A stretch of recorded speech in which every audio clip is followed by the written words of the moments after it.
So here to stay. Oh, 'tis now delight for the red and white. So here to stay. As they say, back again. Welcome to a quick dog walk. Today is one of those rare occurrences where the dog wants to walk, first and foremost. The weather seems okay for a broadcast. Not sure about the internet, but the weather seems okay. You might get a little bit of sound, and we've got a little bit of something to say. I think it's what they call a perfect storm.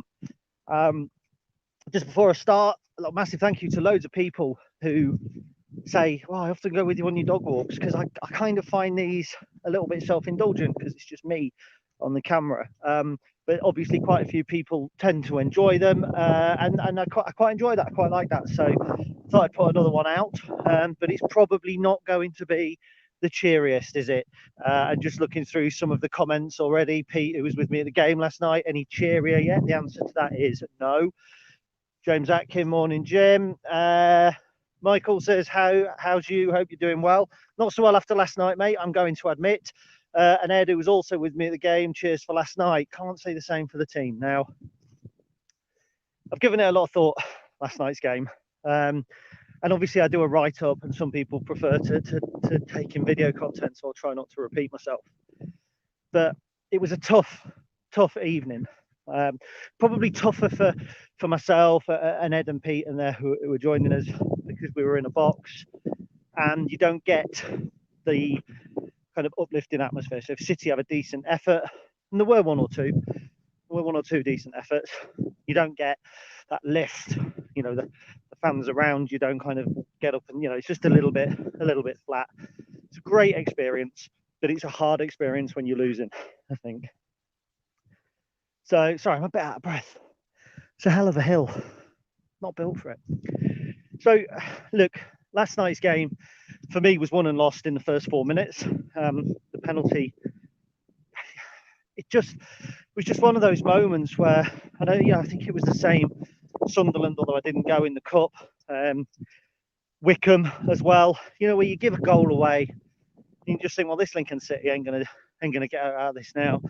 Ipswich at home, Bolton's a bit different because they scored late on, but I have no confidence at the minute in our ability to break down a team that doesn't have to attack us. Not a well-organised team like Wimbledon. And what I'll say about Wimbledon, I don't think they were a good side. I think they were functional. I think they were organised. I think they were efficient at what they did. But I think if we don't let them score, I don't think they had the tools to pick us apart. And I saw a tweet from somebody a little bit earlier that said, you know, it was too easy for Wimbledon. They could have scored more. They had one shot on goal. It was from 12 yards, and the referee gave them it. So I'm not really sure how they could have scored significantly more goals, because they had 11 shots. One was on target.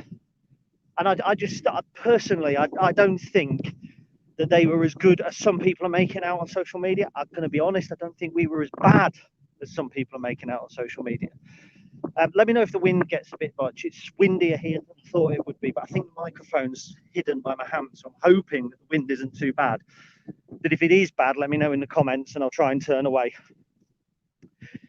So yeah, we gift them a 1-0 lead. Look, I see people criticising the referee from our position, and we were right up the other end of the pitch. I thought it was a penalty. I've seen the replay today. It's inconclusive. But the fact is, it was a penalty because the referee gave it. Whether it was a justified penalty or not is different, but it was a penalty. And from 12 yards, 1-0. And for me, that was game over. It was game over at that point. And when they started wasting time after 20 minutes, I think that told you everything you need to know about the way teams view us. Because they obviously felt, well, we've got our 1-0 win. If we just break the game up, we have no pace to it, no urgency, no momentum. We'll take a few yellow cards. That will beat Lincoln. That beat Lincoln. Because we didn't really ever get that urgency and pace in our game as well. And I think, yeah, it had 0-0 written all over it, bar the penalty. It really did. I don't think we had a decent shot or effort in the 18-yard box. We had a couple that went wide and a couple that were blocked from the edge of the area. We can't rely on screamers all the time. They look great, and we're satisfying that need that football fans have whenever the ball gets to someone outside the area to go shoot, and he does, and it goes over, and we go, well, it's a shot. Unfortunately, that's actually what we're relying on now. I used to laugh because I used to think it was the fans' indulgence. I used to think that it was supporters kind of wanting the outlandish, the superb. And at the moment, that's our key threat. And he comes off. Fiorini scored a couple of belters, hasn't he? So Scully, it does work, but we need to score the scrappy goals as well. We need to score the goals where we put the pressure on. I don't think that we were as bad as people make out last night. I've seen people saying it's the worst Lincoln performance or the worst Appleton performance they've ever seen. Yeah, it's not the worst Appleton performance I've seen like the Appleton team this season. You know, I watched a Morecambe game, albeit on iFollow, where I thought we were more toothless. Oxford at home didn't see it, to be fair, as on the radio, watched highlights back, thought we were worse. I actually don't think we were that different to how we played against Ipswich or Plymouth. Possibly Charlton. Just Charlton let us do what we wanted to do. But you know, the first half was frustrating. The first half we were poor. We created 2 chances, I think, that I remember. One of them was the ball across goal, which Maguire didn't catch up with, and the Bishop, I think, probably with that extra second should have caught, but he didn't. Could have been level. I think there was a cross from Maguire that he hit at the keeper as well. There was a penalty shout for Scully, not for me. We were right above it, looking down on it. Right on top of it, not a penalty for me.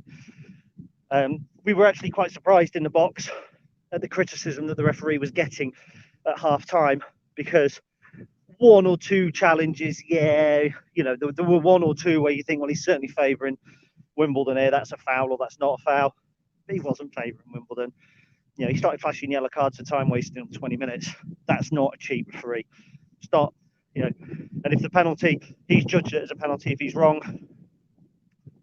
Being honest, we had a few of those last season, didn't we? We had 2 games ago against Plymouth. Sorensen's wasn't a penalty and it was given. That cost Plymouth the win.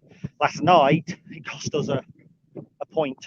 But yeah, we'd only have a point if both of those decisions had been given correctly, so they do even themselves out. So I'm not going to get too annoyed about that.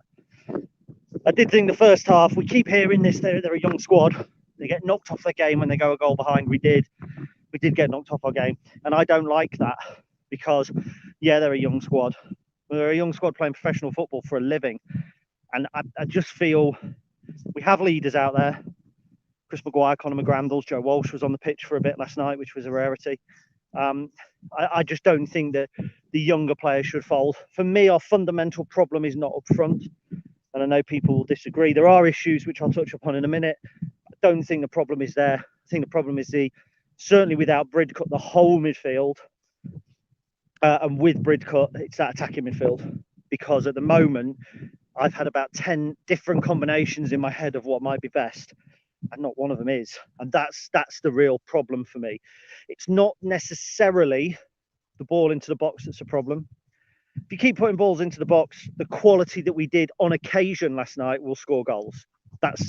I believe that. I firmly believe that. Chris Maguire put a couple of great balls in, which really needed Chris Maguire on the end of. But how many times have we said that with Tom Hopper? But when your centre forward's coming out wide to put the ball into the box, somebody's got to go in and fill. And that gamble's got to be from the central midfield pairing. And I thought Sorensen and Fiorini it doesn't work for me. I think there's 2 young players there who, alongside a more senior player, so a Bridcut, then with, let's say, I mean, I'll say McGrandles, he was off last night, but then McGrandles and Sorensen, McGrandles and Fiorini, McGrandles and Bishop, that works. But as soon as you put Bishop, Fiorini and Sorensen, any combination of those in a 2 at the kind of the head of our midfield, I genuinely think that we look a little powder puff. I've said it in my article, we lack bravery. We lack the bravery to make the decisions that might go wrong. And why that reflects really badly on the team is that the weaker decisions that we were making were going wrong. And that was where I think that's why fans get frustrated even more, because certain players lacked that bravery to play the killer ball, to play the key pass. Whether it was the big switch, whether it's the runner just cutting inside and splitting the fullback at the centre half, whether it's that kind of run. But too often we turned back on ourselves and started going back. But when you turn back on yourself, you've got to make sure that what you play from there to the next phase is accurate, and it wasn't. So we weren't making the brave decisions for fear of making a mistake, and then we were making a mistake with the weaker decisions, and it was breaking down. Don't think defensively we were bad. I know we haven't kept a clean sheet in the league all season. It was an error on Saturday, and I think looking back on it, we can. Regan Paul redeemed himself, but he's put your foot through the ball, man. He's come to him and he's tried to play out a little bit. Last night, the penalty. I think after the penalty, we defended very well.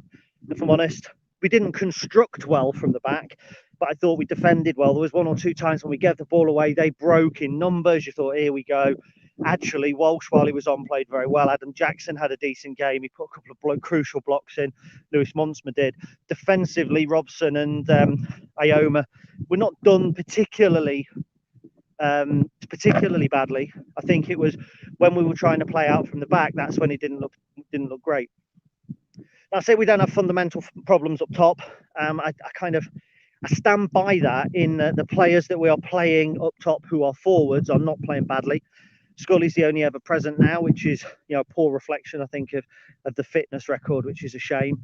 So I think he didn't have a bad game. He wasn't great. He found himself in a lot of blind alleys. And Chris Maguire, probably man of the match for me. Probably the third game on a bounce where he's been man of the match for me, and I think that says an awful lot. But Ted Bishop's not a left winger, and that's where our issue is. It's with the width. It's with having something different. Last year, we always kind of had two options. It was usually Scully on one flank, and then it was. I get sick of hearing his name, if I'm honest. But then it was Brennan Johnson on the other flank, George Grant on the other flank. It was Harry Anderson on the other flank. And what you then had was a different prospect for the fullback. You had pace, you had guile, you had somebody that could switch flanks. So if you were getting no joy out of one fullback, flick, and the other fullback didn't like pace, you then got some joy. We have zero pace. And when we were breaking and going forward, the fullbacks were outpacing our wingers on every occasion, and not once did we get in behind by virtue of a winger outpacing a fullback. Now, for me, you go into the game with your tactics. That's fair enough. I've got no problem with that. But I think when you can see that, I think they were there for the taking. Genuinely, I think that Wimbledon were a beatable side last night. And I think if we'd got pace to stretch the game, if you took a fullback who would go on the outside, a winger who would go on the outside, pull their fullback away from the centre half, and look to get our fullback either on the overlap or you get the midfielder. And to be fair, that broke down. But your attacking midfielder then needs to make the run into whatever little gap there is. You're asking questions. And it's like if you have a piece of clothing that's got a little hole in it and you just wear it normally, like this, there's a hole somewhere here. There you go. Can you see that little hole just there? Doesn't get any bigger because I don't put it under any stress. If I start pulling it down, trying to push a finger through it, that hole gets bigger. Football's the same. I think Wimbledon were an organised side, but they were there to take apart. They were there for us to pull apart a little bit and to probe at. And the key players didn't do it for me. But that doesn't mean that we're a terrible side. It means we're a mid-table League One side who are 2 or 3 players off being a top 10 League One side. That's where we are. That's what we know. For me, and again, I'm not fan shaming. People have their own opinion. That doesn't justify being booed off at the end of a 1-0 defeat. Really doesn't. And people say that the Charlton game was, they're rubbish. We beat them.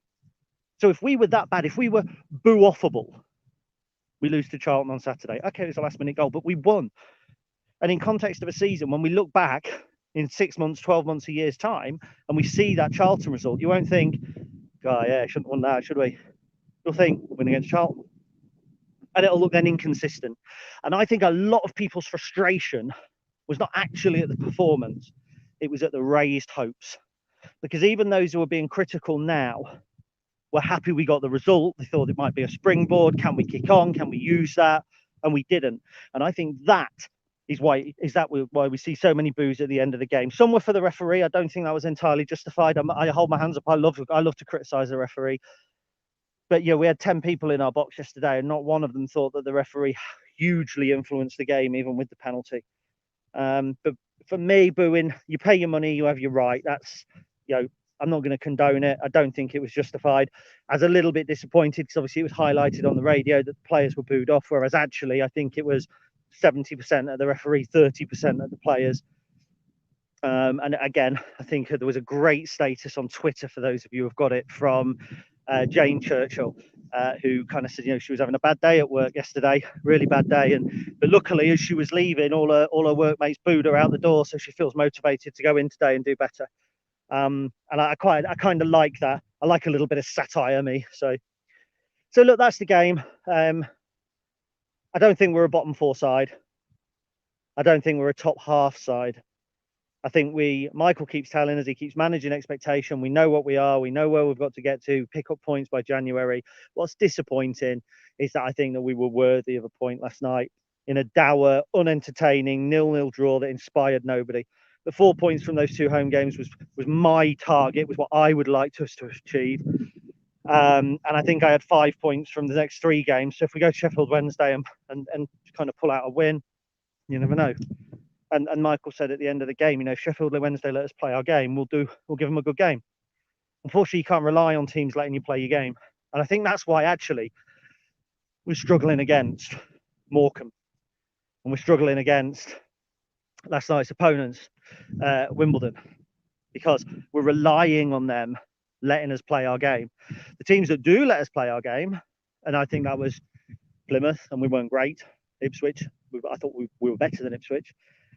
We were in it, and that's where you then see the small deficiencies. But unfortunately, if you can't score goals and you can't concede goals, it don't matter what you do between the box to the box. So there we go. Right, I'm going up a hill again, so I'm going to look through these comments and wrap this one up. So I'm going to go all the way back to the beginning. I've got to stand here because it's the only place I can really see properly. Reece Marshall went from one of the best performances of the season to one of the worst. No consistency at all. Gutted. Yeah, I mean, Cambridge was the best performance of the season, and Morecambe and Oxford were the worst. I don't think that was the worst performance of the season. I think it was the result more than anything. I think we were poor, but we were not as poor as we have been in some games. Mr. Godson, I can't read these before they go up, so if there's any profanities, fair play. Morning, Gary. Well, there won't be any profanities from Richard Godson. He's a gent. I hear you're not going to depress me. We've already had a thunderstorm here, and I don't want to exasperate the pain in your cajones. Yeah. It's actually beautiful here. I don't know if you can see it. Brisk wind, but it's blazing sunshine. It's been raining this morning. And the weather was actually, for 20 minutes last night in the box, the subject of our conversation. I think that tells you everything about our attacking intent. Mr. Haynes, good morning, my friend. Was there a simple switch to go long and push the Dons back? The high press was impressive. You think so. You think so, but I think that's a kind of a football manager generation thing, and that's not for you, Steve. I know that, yeah, I'm not criticizing, but I think there's a misconception that you can simply switch tactics during a game and that will make a fundamental difference. I think if we had started going long with that great big lump they had at centre half, we would have played into their hands. And we haven't really got anyone we can go long to. I mean, if this was Keith Alexander's era, the last 20 minutes would have been Lewis Monsmer up top with Dan on Lunderloo, and we would have smacked it onto their heads and got runners in and around. We don't have the runners, and that's not how Michael Appleton plays. I think that there was potential to change earlier. I'm not the manager. I'm not going to tell him how to do his job. Michael don't come around and tell me how to construct an article on poker. But I give my opinion. I'd like to have seen probably Hakeeb on at half time. I think we saw it wasn't working. I think we knew we had to overload him in key areas and we didn't. I know that I've seen comments that Hakeeb's not a good footballer. Disagree. You don't get moved to a championship club if you're not a good footballer. And probably 65 minutes, I would have liked to have seen Cohen Bramwell come on the left, because I think the switch was on if we'd asked the right questions. But there we go. Morning to Mr. Lemming. Hope you're well, my friend. Roy, quite correctly. Hi, Gary. We need to take the rough with the smooth and keep the faith. I think Lincoln fans have had far too much smooth recently and not enough rough. We've had that many good days, and when a bad day comes, it feels like a slap in the face, not just a bad day. Kate will be a good one. Sorry, it'd be. Let me turn some. I can see it. There we go. It'd be nice if we didn't keep giving the opponents head start. 100%. An opposition player has scored the first goal in every single league home game so far. Yeah, I'm not taking that for Jayden Stockley though. That's playing with stats in a way that even I'd be proud of. You put the ball in the area, it goes in the back of the net. That's the first goal. So it's Not a great stat, Kate. Come on, up your game a little bit. But you are right. We gave away a silly goal, and we've given away too many silly goals in early moments of a game. And you look at games that we've lost 1-0. You look at Wickham, jumps to my mind. Early goal, 1-0, they shut up shop. Ipswich, early-ish goal, 1-0, they shut up shop. Morecambe, they spawned the goal, they hit up a goal from big distance, 1-0, shut up shop, and then they got us on the break for 2. Even Oxford, 1-0, heads went down. So you're right, we've got to stop conceding the first goal, but I won't have that stat. Mr. Summers, lots of goals in League One last night scored by awful defensive errors. They made none, so deserved for that alone. Correct, yeah? I mean, we had the Sky Sports on in the bar, in the box. The Portsmouth goals, my God. It could be a lot worse for us. Kate again, the defeat wasn't the referee's fault. It isn't the referee's fault. We struggled to pass the ball effectively and kept messing around with it at the back. No, it isn't. I think at the back, that's how we play. I wouldn't describe it as messing around. We play out from the back, but we didn't have the midfield outlet. So we were trying to play out from the back without Bridcut. Doesn't work. He's a fundamental part of us playing out from the back. He can pivot. He'll then choose the side. They've got to have somebody come forward and occupy him, so it pulls them apart a little bit. We didn't have that last night. We had the defenders playing across the back to each other, but we didn't have that midfield sort of heartbeat, that kind of spray the ball here, there, and everywhere. For me, that was a big disappointment. Big disappointment. Jacob, good morning, Gary. We didn't play good yesterday. We didn't, mate. You are spot on. Mr. Rundle, good morning to you as well. Ryan Whelan, we're just blunt. Yep. Correct, we are blunt up front. We weren't at Cambridge. That's what's frustrating, I think, because we have it in us. But at the moment, we go and play our game, and people either stop us and they don't. And for me, actually, it reminds me a little bit, and I'll be scorned for saying this, Mark Cooper's Forest Green. It's what it reminds me of a little bit. I remember stopping them playing out from the back when we went and won there. John Akindi, I think, scored 2. And I remember that they just constantly played out from the back and they had no plan B. And to a degree, that's us. To a degree. When it works, it's great. When it doesn't, it is frustrating. Morning, Andrew. Hope you're well. Sorry, I'm just zooming through because my dog's nearly at the end of the field. Do you think Dan should have come on sooner rather last night? Yes, probably. Push Mags out wide. Maybe even drop Scully into the attacking midfield role. Because I tell you what Scully does, he finds pockets of space. He knows where to be. And I think actually if you played Scully in the kind of the 10 role and went 4-3-3, but had the 2 holding midfielders in, let's say, Bridcut and McGrandles, or Bridcut and whoever you want to play there. Last night, probably McGrandles and Sanders wouldn't have been a bad shout. And then have Anthony Scully playing what is a traditional 10 role, maybe an 8, almost like an 8.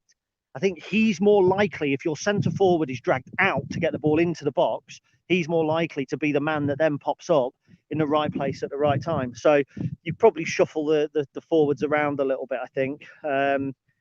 Andrew Robson would love a decent winger on the pitch. Me too. Rob Wiles. Thoughts on going to 3 at the back. Paulie's great in the back 3. Allow Monsford to step out and carry looking at number 9 with Worth, Scully and Maguire as a front 2. Kind of like that. Chris mentioned that on the way back. Said that we've probably got wing backs rather than full-backs in some areas. Cohen Bramwell would be a great wing-back. Jamie Robson, I think, is a solid acquisition who will do well.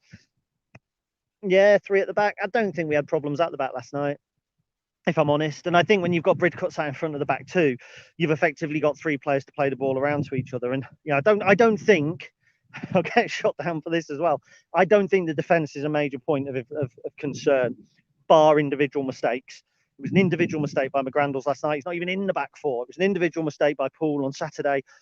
If we blocked out the individual mistakes, I don't think we're getting picked apart. I think defensively as a unit, we understand how to defend. I just don't think that we're doing it particularly well from an individual point of view. So if it's go 3 at the back to stop conceding goals, I genuinely think the first clean sheet is coming. With just, it's individual errors. But I don't see where the goals come from on a regular basis. And that's the area of the field where collectively I don't think we're doing as well. Matthew Walker stems from not enough wingers with quality and forwards. Maguire is not a number 9 and Rennie Rome left us in the middle. I buy that a bit, but Tom Hopper roams as well. I don't think we play with a traditional number 9. And again, somebody, I think it was Chris on the way back, likened it to Liverpool and said, they're so-called 9 roams, and then they've got the likes of Sane and Salah who drop in and pick up the slack, and that's the style we're trying to play.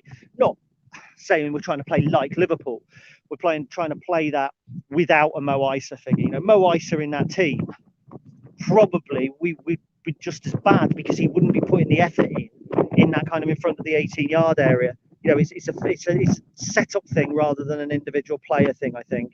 James Bride was letting Anderson go a mistake. So we can all make our judgments. I would have liked Harry Anderson to still be part of this team. He was always fit. He'd always come on and give you some extra pace. You know, he was a surprise from the bench. I think the issue was that his contract would have made him one of the biggest earners, and he wouldn't have been one of the major players. So I think, look, I would have loved Harry Anderson to stay. He didn't. With retrospect or with hindsight, it's easy to look back and say that. I would have preferred we didn't loan Theo Archibald out. He could have added something later on in the second half as well. But you know, that's how it is. Leon Forrester says it's Grant we're missing, not Johnson or Rodgers. It's a creative spark we're missing. I think it goes back to the midfield though, doesn't it, Liam? It goes back to that kind of attacking midfield pair, which I've already touched upon in the video, that we don't have somebody there who just grabs the game by the scruff of the neck and creates or makes the run or creates the right pass. So yeah, arguably it is. We keep talking about names. We keep saying we haven't replaced Brennan Johnson. We haven't replaced George Grant.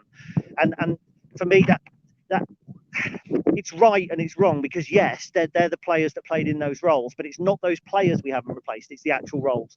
And I find it, I think Bishop, for instance, has had a lot of pressure put on him by some supporters, including me maybe, but saying, he could be as good as George Grant. He's the new George Grant, whereas evidently he's a completely different player who's struggling to settle in at the minute. So yeah, I do think it's tough. I'm going to have to go any second, so I've got to put the dog back on his lead. Sorry, Rob Wiles said the three at the back suggestion was more about getting win backs on and going two forwards playing together, which is, yeah, that's a fair enough assumption. I think from an attacking point of view, there's certainly a call for that. I think if you're going with two forwards, Maguire and Scully, possibly, yeah, you've got Lundley, then we've got options. And I think that's the problem, isn't it? We don't have options up front. We're going into a league game with very few injuries, with a central midfielder playing on the left wing. And we started the season with a left back playing on the left wing. That's where the problem is. So do you adjust the system to suit the players that you have? Possibly. But if you do that, then are you compromising what you're all about? I don't know. Right, look, it's great. Sorry, quick one just from Mr. Keneally. You have to win the right to play, and last night the midfield was toothless. Yep, 100%. Right, I'm going to go because my dog is about to go on the road on his own, and he's only a baby. But thank you for your time. I really enjoy doing these videos.